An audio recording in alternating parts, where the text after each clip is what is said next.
Feliz sábado e bom dia a todos, com a paz do Senhor Jesus Cristo, hoje e eternamente. Amém? Sim, porque sem a paz do Senhor Jesus Cristo nós não podemos ir a lugar algum. E glória a Deus por isso. Nós temos nosso Senhor conosco, quando nós o buscamos, quando nós o procuramos e quando nós fazemos a sua vontade. Porque Ele é fiel, embora nós sejamos miseráveis, não é verdade? Hoje nós vamos passear um pouco na Bíblia e vamos estudar um pouco sobre as 4 bestas. Mas na verdade nós vamos nos ater apenas à 4ª besta. Porque esta noite, ao orarmos, pedindo ao Senhor a bênção da mensagem, porque não sabia qual a mensagem trazer, nem para mim tão pouco. Porém, o Senhor nos deu a mensagem sobre essa revelação de Daniel. Que nós possamos realmente sair daqui cheio do entendimento dela. Mais do que isso, sabendo que o tempo nosso é findo e que não nos resta muito tempo para realmente praticar o verdadeiro cristianismo. Mas antes de abrir a palavra, antes de começar, gostaria de pedir aos irmãos que nos ajoelhássemos para orar, pedindo a bênção da presença do Espírito Santo de Deus no nosso meio.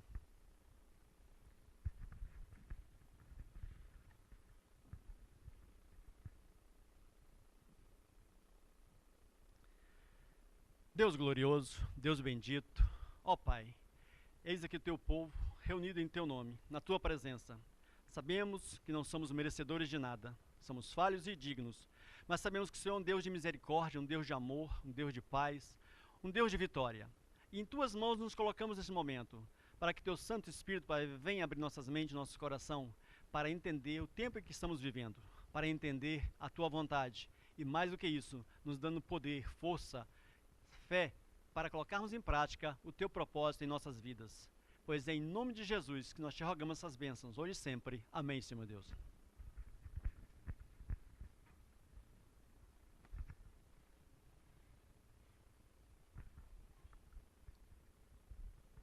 Não vou precisar de óculos. Só que lá no fundo eu vou ter que olhar para uma das telas. Atrás? Não, mas lá está muito ruim o foco para fazer a leitura.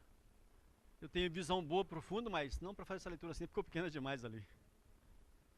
Mas tudo bem. Para começarmos a mensagem, nós vamos nos ater em vários textos. Embora a maioria dos textos estão no PowerPoint, mas nós vamos nos ater entre o Daniel 7, ou seja, a interpretação do sonho, e alguns textos de Apocalipse que não estão no PowerPoint, que nós iremos ler, Tessalonicenses e Apocalipse. Não temos muito texto para abrir, a maioria já estão aqui. Aqui vou dar primeiro uma explanação apenas das 4 representações dos animais, e em seguida vamos nos ater realmente apenas à 4ª besta, onde é o foco principal da revelação de Daniel, onde Daniel realmente se mostrou preocupado pela robustez, pela imensidade da maneira que foi apresentado ele, esse 4º animal. E aqui diz o seguinte, vocês conseguem ler daí? Bom, alguns dizem que não, então eu vou ter que ler, não tem problema. Deixa eu ver o...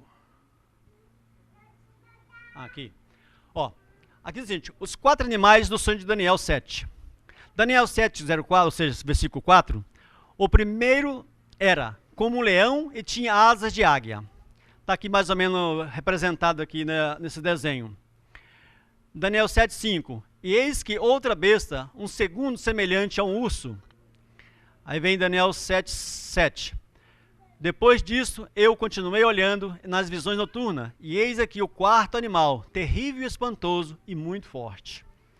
Aqui nós vamos agora na cena mostrar o território que eles ocupavam, esses animais, em termos de reinos, em termos de império.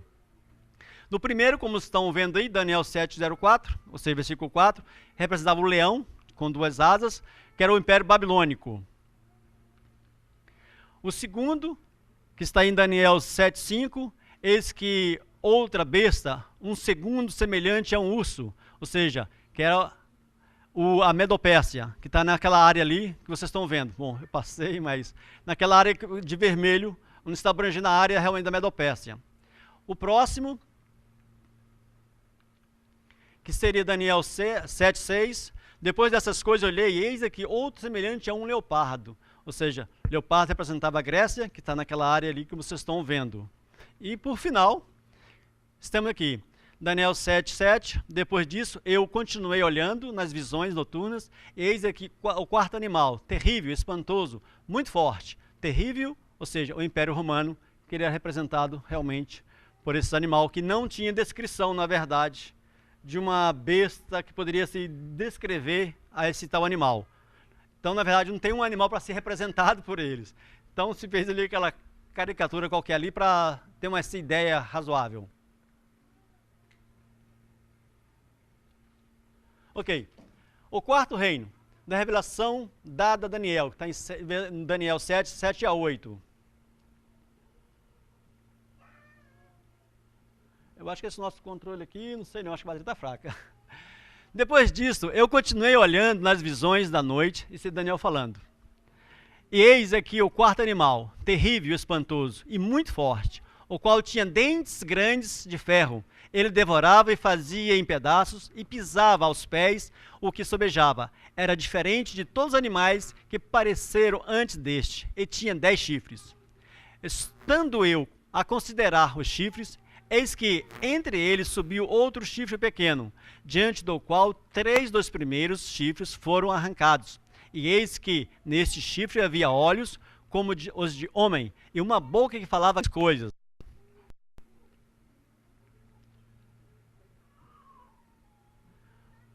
O que era representado pelos 10 chifres? Nós vamos entrar nesse ponto aqui, ó. O que representava na verdade? E quanto aos 10 chifres daquele mesmo reino, se levantarão 10 reis, e depois deles se levantará outro, o qual será diferente dos primeiros, e abaterá 3 reis. E proferirá palavras contra o Altíssimo, e destruirá os santos do Altíssimo, e cuidará em mudar os tempos e a lei.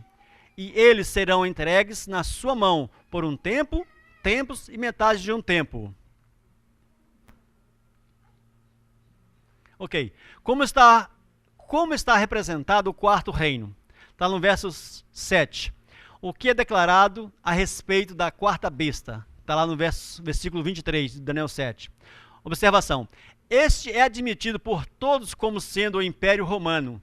Foi terrível e espantoso, e muito forte, e tornou-se com efeito o que os escritores romanos deleitam em chamá-lo, o Império do mundo inteiro. Ou seja, Adam Clarke, comentários sobre Daniel 7:7. Pode-se considerar que o poder mundial passou dos gregos para os romanos, ou seja, na Batalha de Epidma, que está em 168 a.C. Finalmente, em 168, os romanos obtiveram uma completa vitória sobre Pérseo, ou seja, da Macedônia, na Batalha de Epidma. O reino macedônio estava no fim. Tendo dominado a Macedônia, os gregos volveram a atenção a outros estados gregos, com a intenção de recompensar seus amigos e punir seus inimigos. Daí em diante, tornou-se claro que Roma era o real soberano no Mediterrâneo, ou seja, oriental, e que seus aliados e amigos somente desfrutavam autonomia local, enquanto se esperava que fossem obedientes às ordens de Roma. Está lá no book, ou seja, book, a história de Roma, 565 depois de Cristo, after Cristo. Observação. O Império Romano foi dividido em 10 reinos no século precedente a 466 depois de Cristo.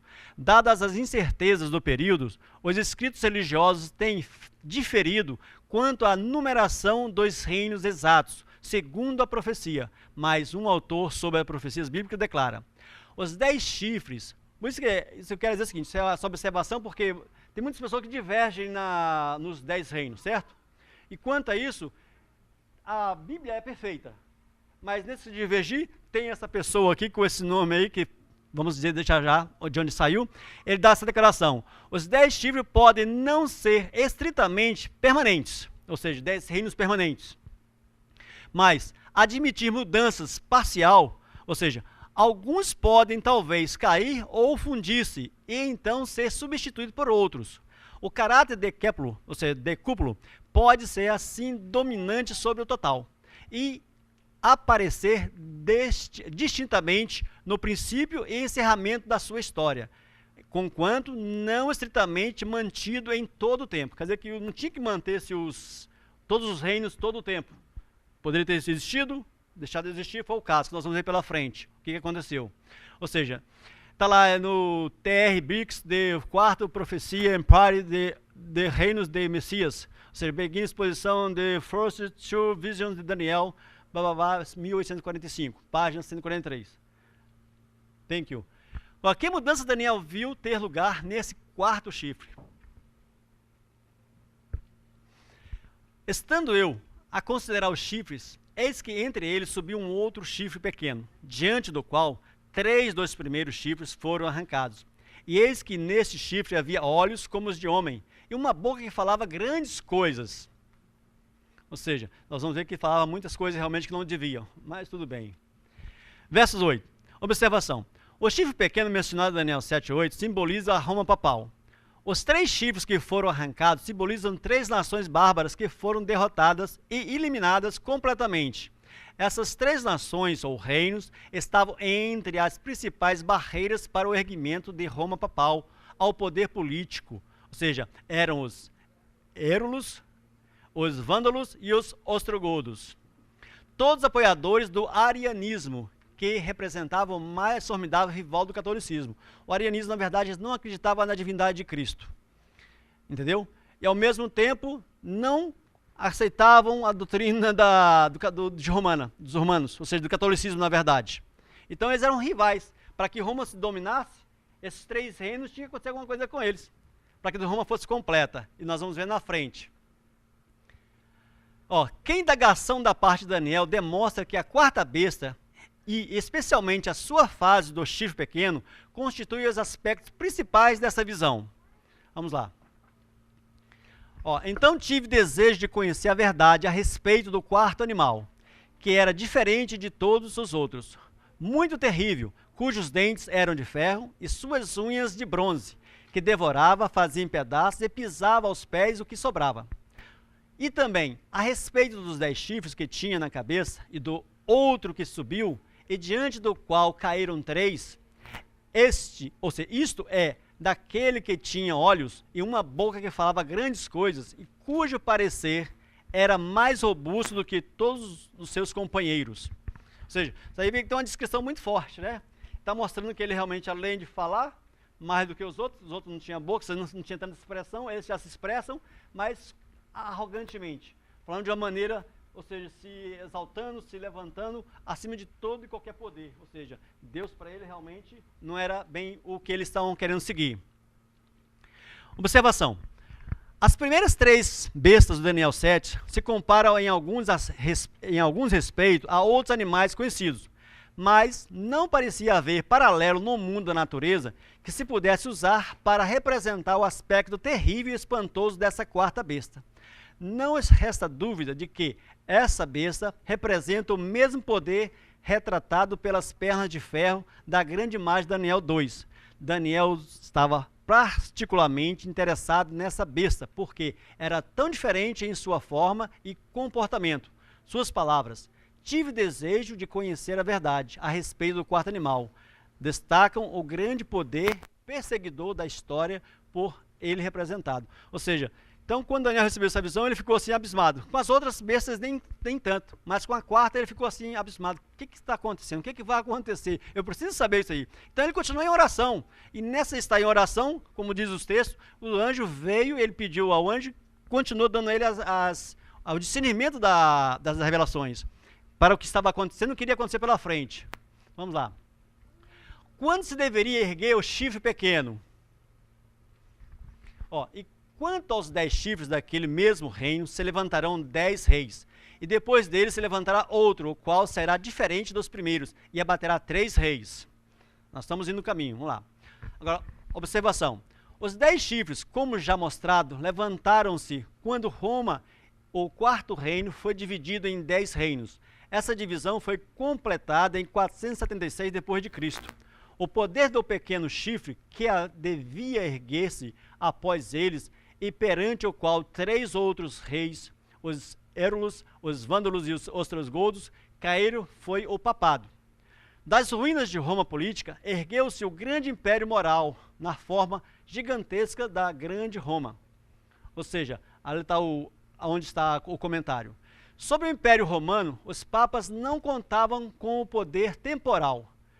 Mas, quando o Império Romano desintegrou-se e em seu lugar surgiram um número de reinos rudes e bárbaros, a Igreja Católica Romana não se tornou independente dos estados em questões religiosas, mas dominou também os aspectos seculares.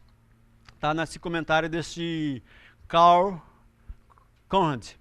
Ou seja, estudo baseado no livro da Bíblia também, lido lá no Herald em 190, página 198, né?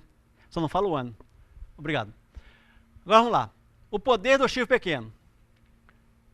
Está lá em Daniel 7.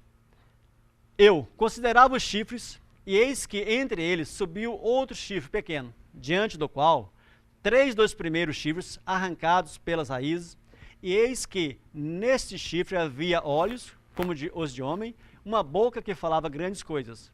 Então estive olhando por causa da voz das grandes palavras que o chifre proferia.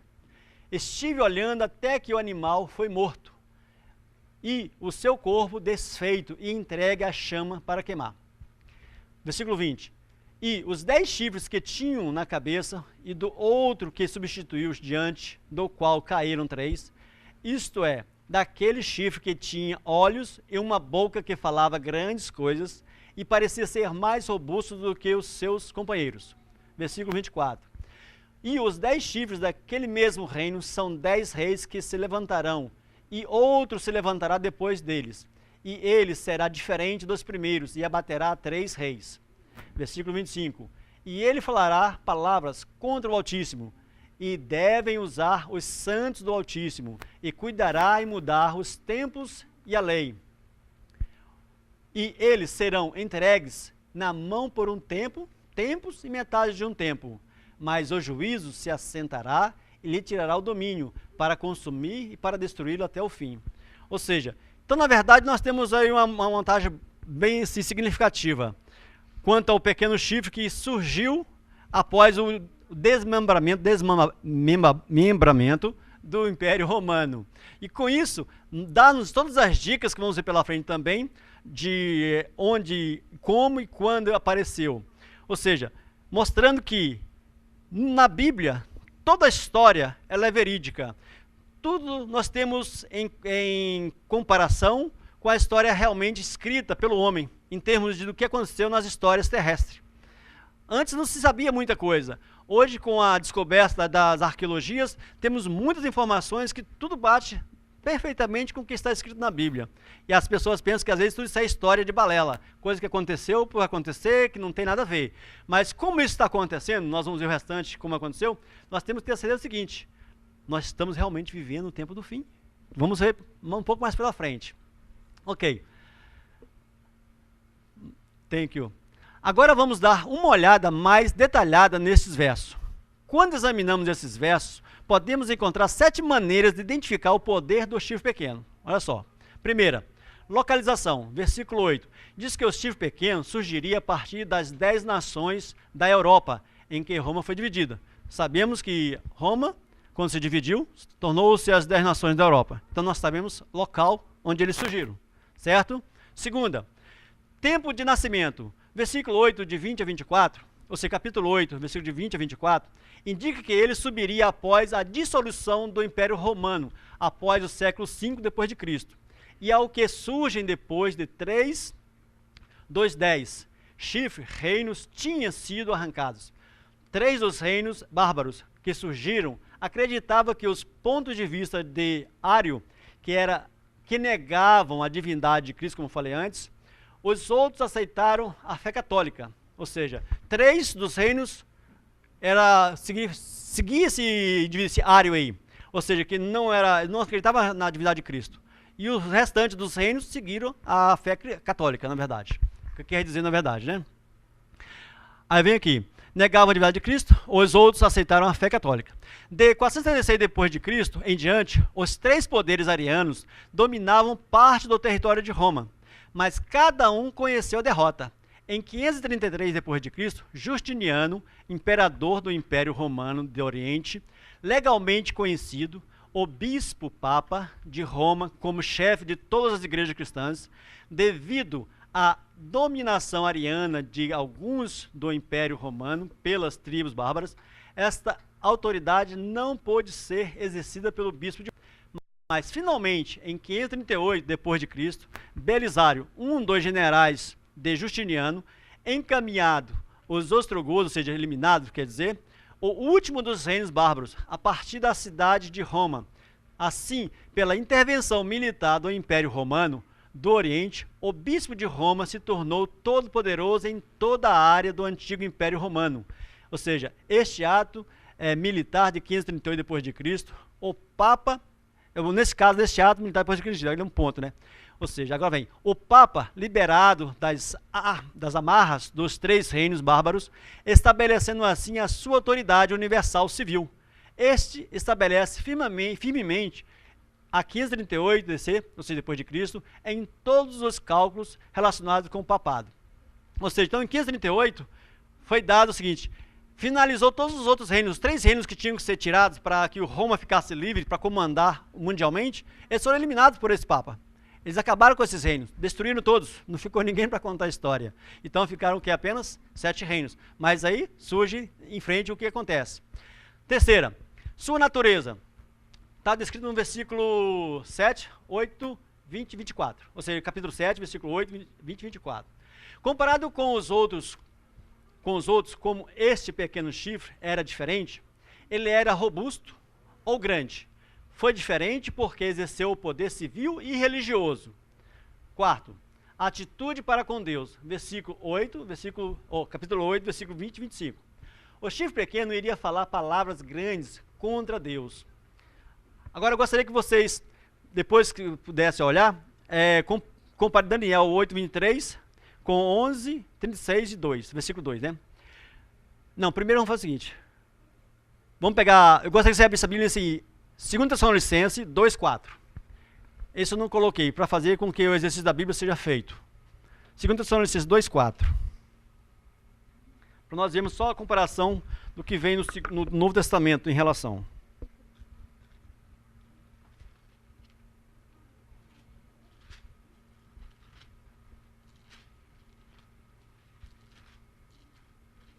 Opa, passei.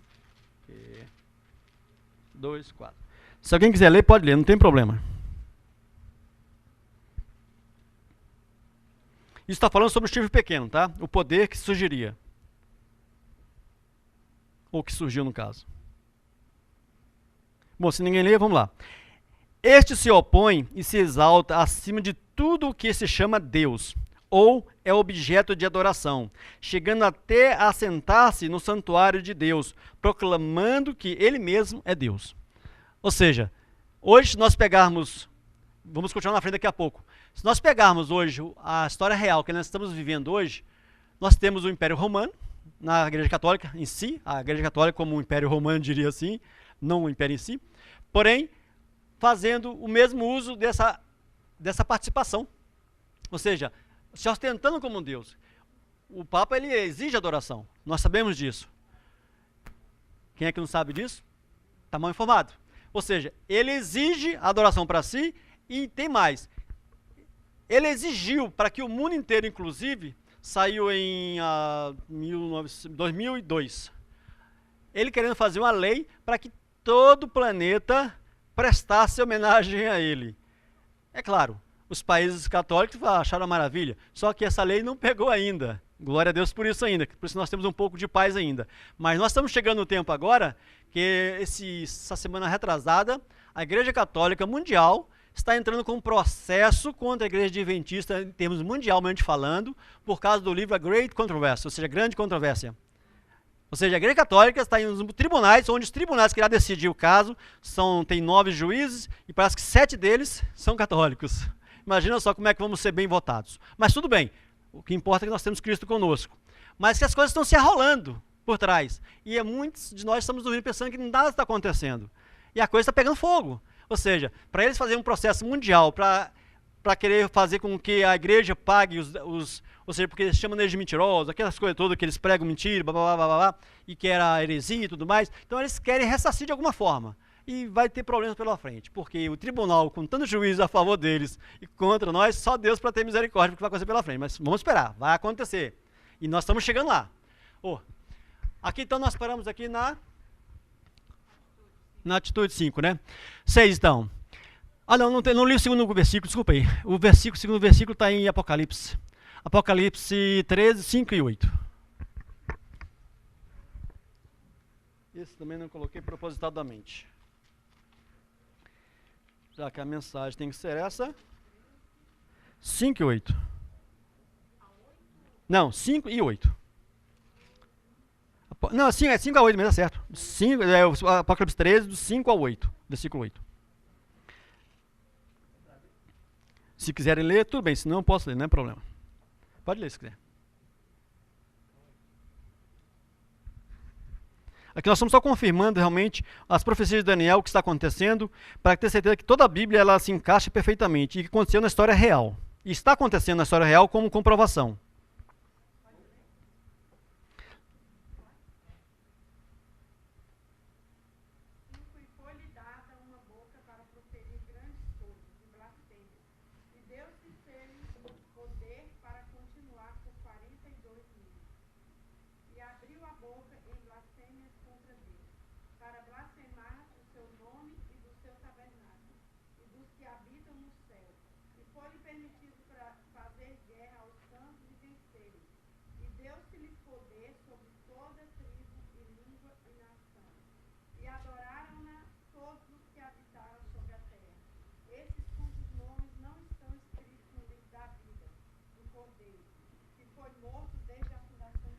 Glória a Deus pelo Cordeiro. Agora, analisemos bem. Aqui está dizendo que tudo aconteceu e ainda está acontecendo. Porque lá tinha que ser adoração pura para eles. O papado, nesse momento, na finalização dessa ferida, que diz que depois ele foi curada, o que aconteceu com ele? Ele foi retirado do poder. Nós sabemos disso na história. Ou seja, ele foi retirado e anos depois é que ele foi reintegrado, onde recebeu Roma como território particular e tudo mais. Porém, as arrogâncias nunca pararam por aí.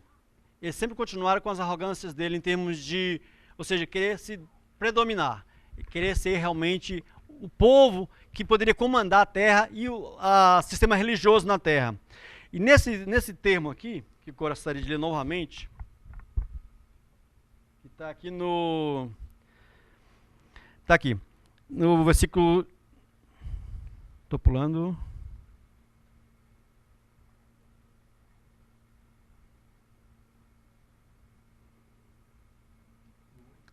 Não. Ele abriu a boca em blasfêmias para blasfemar contra Deus e amaldiçoar o seu nome e o seu tabernáculo, ou seja, os que habitam nos céus.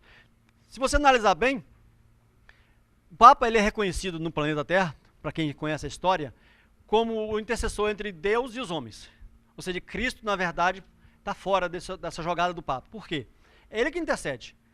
Segundo os manuscritos deles, as encíclicas que eles fizeram, ele é o representante. Ou seja, ele está fazendo, quando ele fala que ele é representante, que Cristo não está nessa representação, o que ele é? Ele está blasfemando de Deus. Está falando o quê? Está tirando o poder de Deus. Ele está se colocando no lugar de Deus porque ele que representa. Então tudo se bate perfeitamente, nada errado até hoje.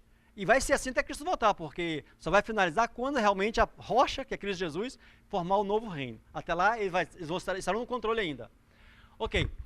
Então aqui, a atitude para com o povo de Deus. Está nos versículos do mesmo capítulo, 21 e 25, não do Apocalipse de Daniel. Esse sistema perseguiu os santos do Altíssimo. Novamente, a história registra que milhões foram condenados à morte por heréticos, crimes sob este sistema religioso com política, né?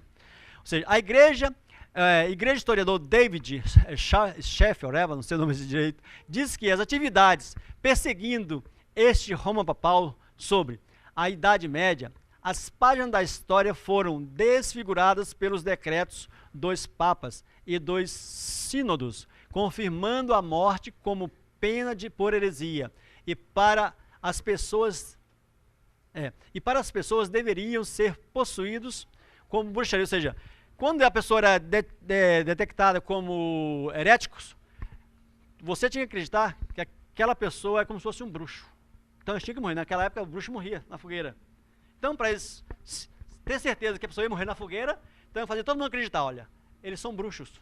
Só porque não acreditava na doutrina de Roma, e sim na palavra de Deus. Então, se destoasse com Roma, você seria um bruxo. Acabou. Aí já é um motivo para ir para a fogueira. Esses motivos já tinham na fogueira. Porém, só para os bruxos. Mas aqui todos viraram bruxos, na verdade. Ou seja, entre aspas, né? Nós paramos aqui em cima. Muito bem. Agora, na Idade Média, né?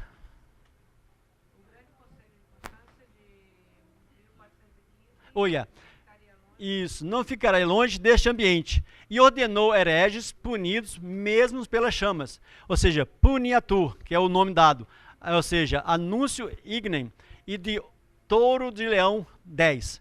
Ou seja, 1520, condenando Lutero, amaldiçoado como heresia, declaração liberal do reformador, que a queima, isso é Lutero falando, que a queima de hereges é contra a vontade do Espírito. Ou seja, ali Lutero já estava brigando com eles, no entanto falou contra a lei deles, de queimar as pessoas como hereges.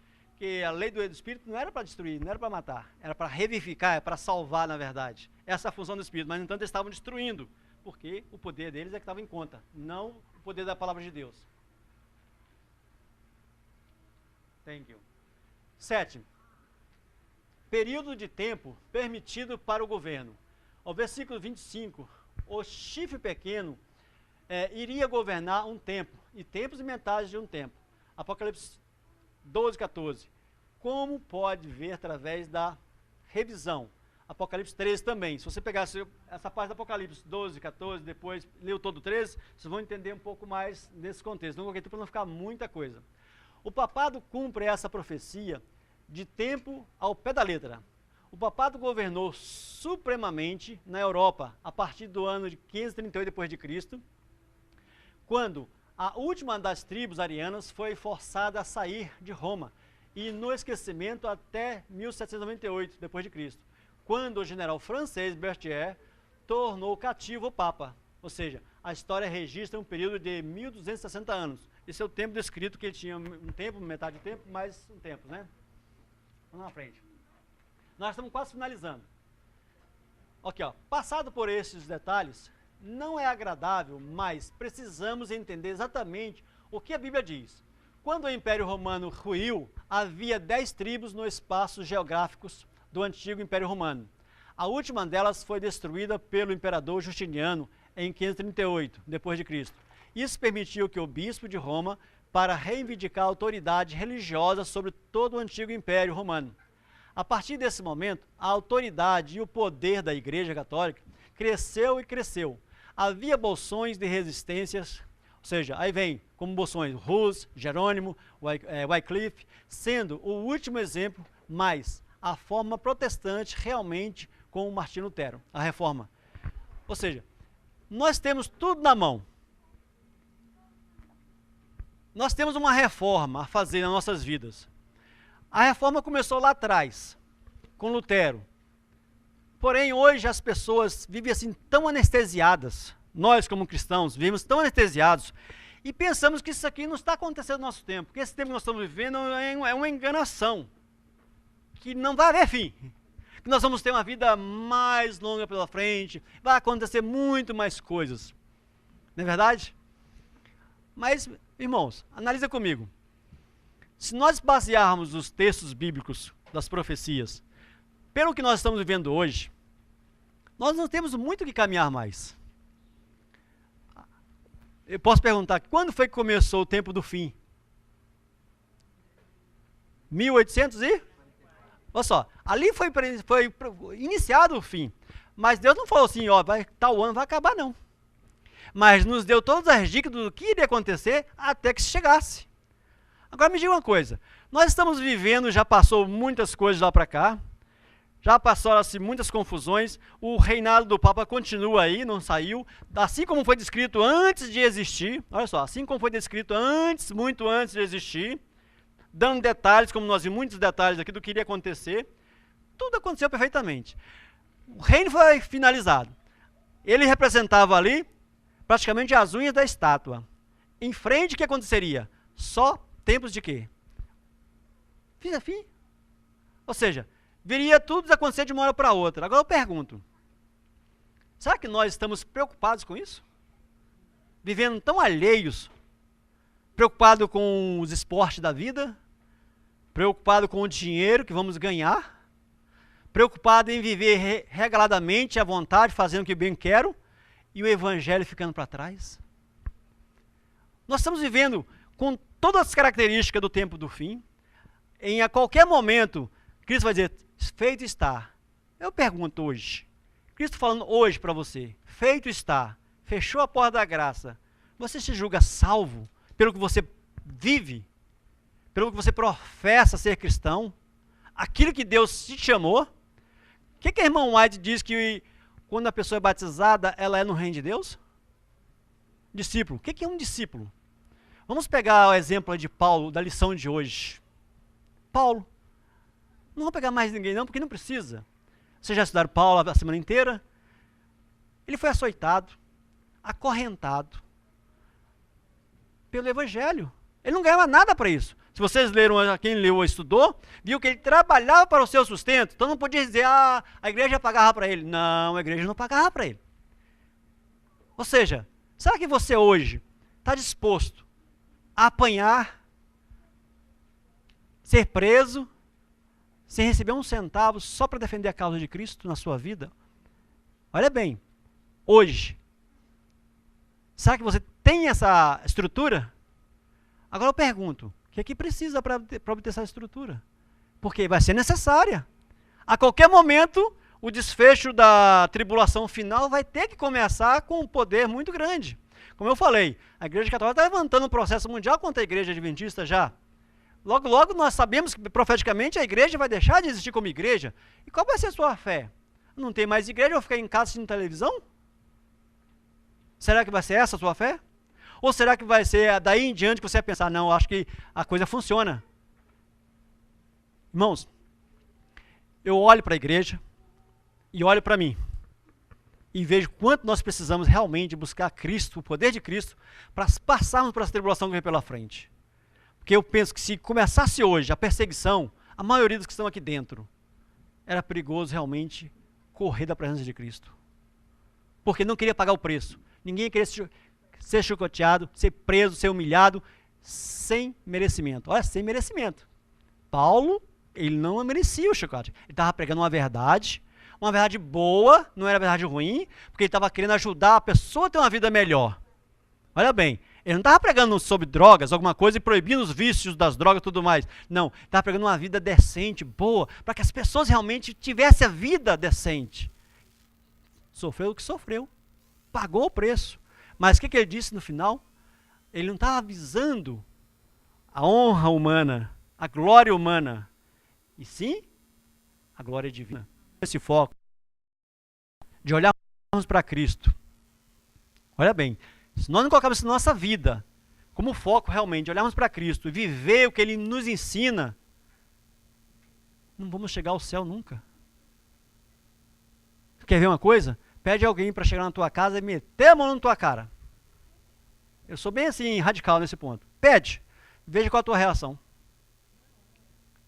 Se você está aprovado com Cristo, você vai saber qual é a tua reação. Senão você sabe que você não está aprovado. Você analisa você, tua reação, qual seria a tua reação? A ele chega lá, meter a mão na cara, só porque não gostou da cara. Bom, não quero fazer isso não, ficava só uma reação, porque eu sei que é automático. Quem não é convertido, não suporta nada, nenhuma palavra do irmão. É o que acontece no nosso meio muito hoje. O irmão fala, ai, está todo mundo dolorido, está todo mundo querendo mudar de lugar, todo mundo querendo mudar de igreja, todo mundo querendo sair do lugar, todo mundo querendo fazer confusão por causa de uma palavra. O irmão não está mais no cargo que devia estar, porque gostava do cargo, porque Deus remanejou, aí no entanto agora fica de mal com a igreja toda.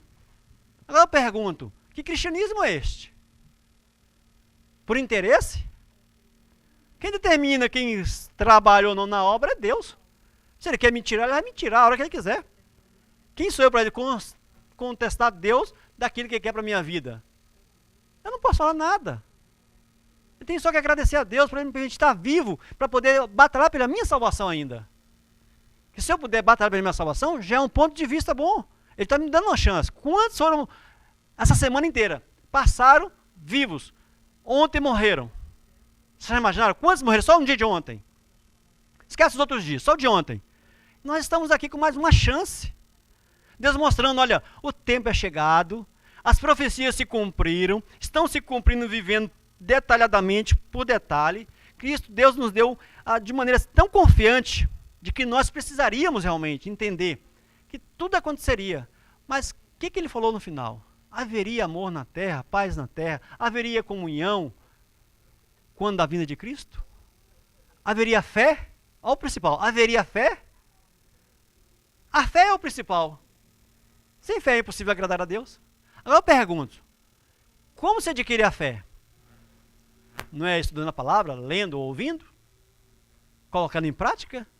Agora eu pergunto, quantos tiram um dia, ou pelo menos meia hora por dia, para estar em comunhão com Deus? Eu digo por dia, só meia horinha, não vou colocar mais não, para evitar exigir muito, que não estou exigindo nada na verdade. Põe na consciência de vocês, tiram um tempo. Quantos preocupam em levar a mensagem para alguém? Se preocupa, não é levar por acaso não. Ou tem que fazer esse trabalho hoje, pelo menos hoje tem que fazer esse trabalhinho aqui, pelo menos esse trabalhinho aqui tem que fazer para Deus. Colocar como meta. Senhor, eu preciso levar, que seja um folheto, ou se não tiver folheto, eu vou lá fazer essa visita, para a honra e glória do teu santo nome. Quanto põe isso como meta na vida? Vocês vão analisando. Agora eu pergunto, o que Cristo pede? Ele não pede nada além disso. Nós não fazemos e dizemos que somos cristãos. Todo mundo rindo para as paredes, vivendo regradamente, gastando o dinheiro que tem que gastar, trabalhando, preocupado com o trabalho, não vem no escudo de quarta-feira, não vem no escudo de domingo, porque o trabalho e as outras coisas são mais importantes do que estar na presença de Deus. O que diz a palavra de Deus?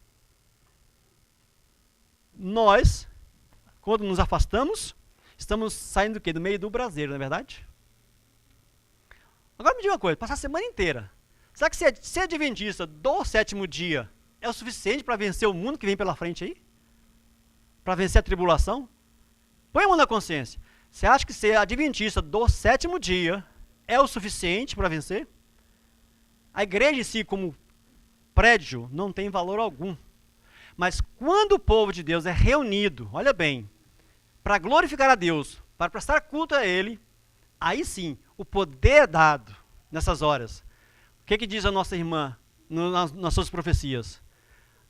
Quem foi que ela disse que viu nos céus? Quem estava passando o escudo de oração. Não estava quem estava passando o escudo do sábado, não.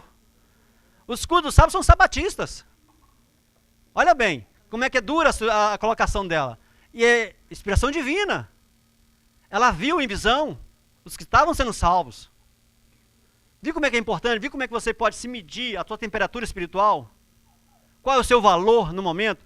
No momento que está sendo desfechado, está sendo acabado, finalizado tudo. E nós estamos brincando de servir a Deus, vindo na igreja quando queremos e porque queremos. Da maneira que queremos.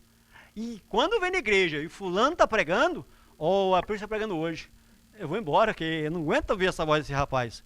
Agora quem disse que eu estou pregando a minha palavra aqui? Eu não estou pregando a minha palavra.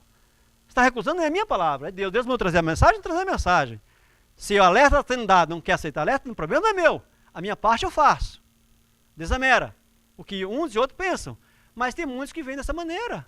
Se é o seu caso, que Deus peça misericórdia, que Deus possa mudar. Eu tinha esse problema comigo anos atrás, muitos anos. Tinha. Ia na igreja, não suportava essas pessoas, falava assim, ó, não dá. Eu brigava com Deus. Até que Deus me tirou isso. E eu dou glória a Deus por isso. Hoje você não vem faltando no culto, eu faço questão de arrumar uns trabalhos, que nos dias de culto, eu tenho que ter aquele tempo livre. Não é porque eu queira, não. É porque Deus me pede e eu faço isso com o maior prazer. Porque eu gosto de estar na casa glorificando, louvando a Deus, porque sei que Deus se agrada esse louvor. Deus não está aqui querendo que ninguém se amostre, não. Como muitos falam que eu fico me amostrando porque escrevo mensagem no carro de advertência. Gente, se eu não puder pregar com a boca, o carro tem que pregar para mim, pelo menos. Não é questão de mostrar, não. Semana retrasada, a mulher passou com o carro, foi lá na frente, resolveu parar, parou do meu lado. Quando é que ele vem? Uma americana. Falei, tá vindo muito logo. O negócio é o seguinte, tô indo pro inferno, o que eu posso fazer? Desse jeito. E gritando aqui, eu tava com o vidro fechado, ela mandou abaixar o vidro, eu abaixei.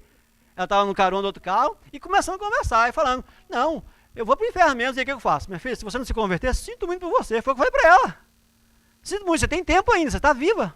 Pronto. Saíram morrendo de rir e foi embora. Agora um pouquinho. Escarnecedores não vai faltar. Agora, quantos eu vejo fotografando e filmando aquela mensagem? Eu digo uma coisa para vocês.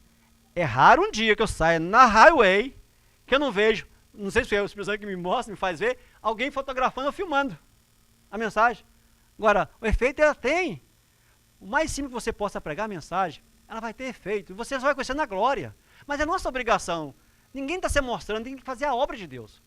A palavra nos ensina, nos exorta, que nós façamos, que não tem muito tempo mais.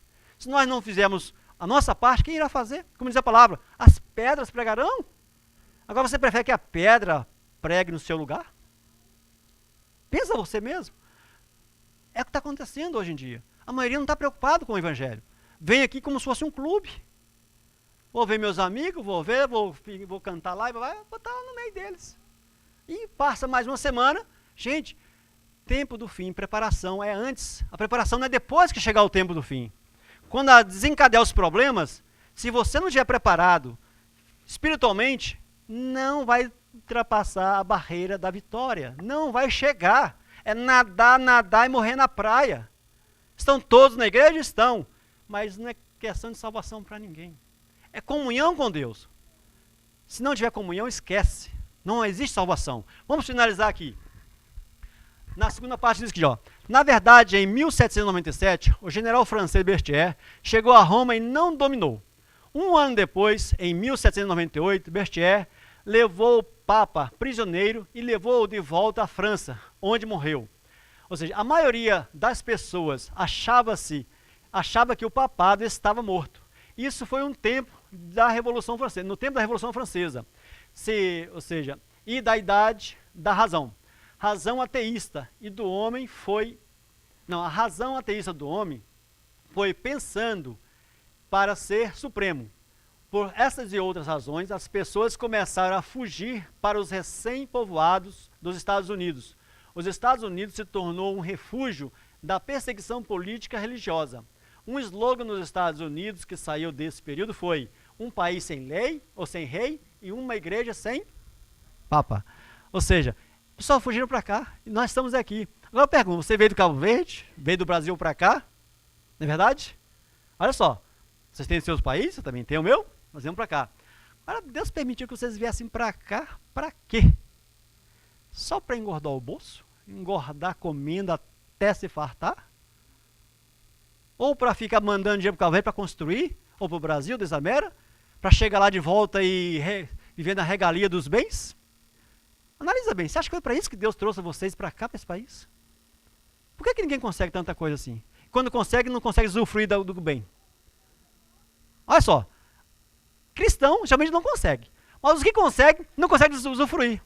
Porque são aqueles que teimam, que querem, e Deus permite.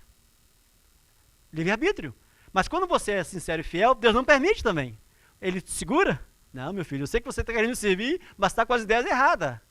Mas quando aquele é determinado que quer o bem, Deus dá. Mas pode observar, a maioria não desfruta.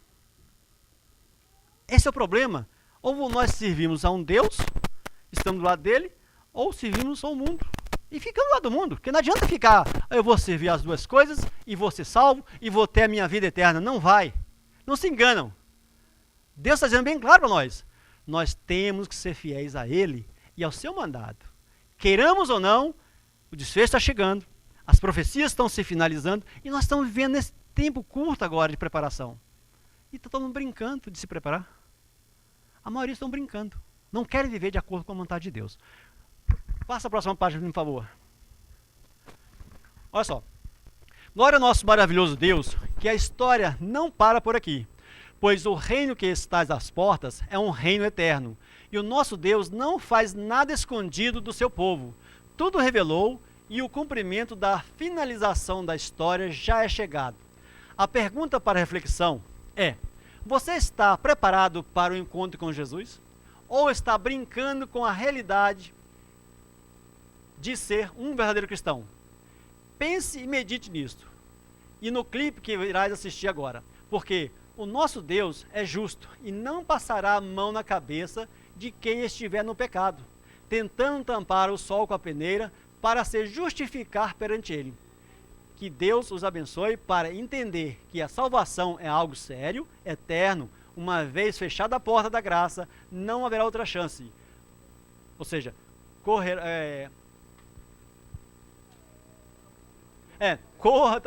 aos pés de Jesus e faça ainda hoje um concerto com Ele. Esta é a minha oração por mim e por você. Analisa bem comigo. Se nós não colocarmos em prática realmente que Cristo é o nosso alvo, que Cristo tem que ser o nosso reflexo, o caráter de Cristo refletido em nós, não tem salvação, irmãos. Não adianta eu vir para a igreja, dar meu dízimo, não digo dar, devolver meu dízimo, dobrar minha oferta, triplicar minha oferta. O que diz Paulo? Mesmo que dê meus bens todos, dê minha vida, dê tudo, mas se não for por amor, nada vai resolver. Então, se não for por amor a Cristo, pela obra, pelo reino, é em vão a nossa estada na igreja. É isso que nós temos que refletir. Vivamos de acordo com o que o Evangelho nos ensina, com o que Cristo quer que nós vivamos. Não vivamos nos iludindo.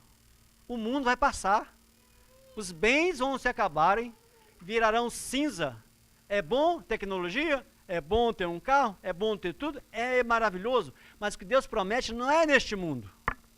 É no reino dele.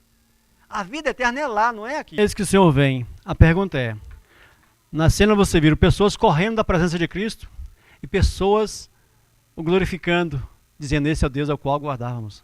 Agora você está lutando nessa vida aqui para quê? Para qual das duas funções? Para correr da presença de Cristo, pensando que vai alcançá-lo? Ou realmente para dizer: este é o Deus ao qual aguardávamos? Pense bastante. Qual a sua vida? Como você está vivendo na presença dele? O que você está fazendo para o reino de Deus? E se o que você está fazendo realmente é aceito por ele? Compare com a palavra de Deus, que você não tem como errar. Não compare com minhas palavras, que minhas palavras não valem nada. Mas a palavra de Deus nos faz saber aonde é que estamos, para onde estamos indo, se é para o reino dele ou se é para a destruição. Que Deus nos abençoe nesse sentido. Vamos, para finalizar,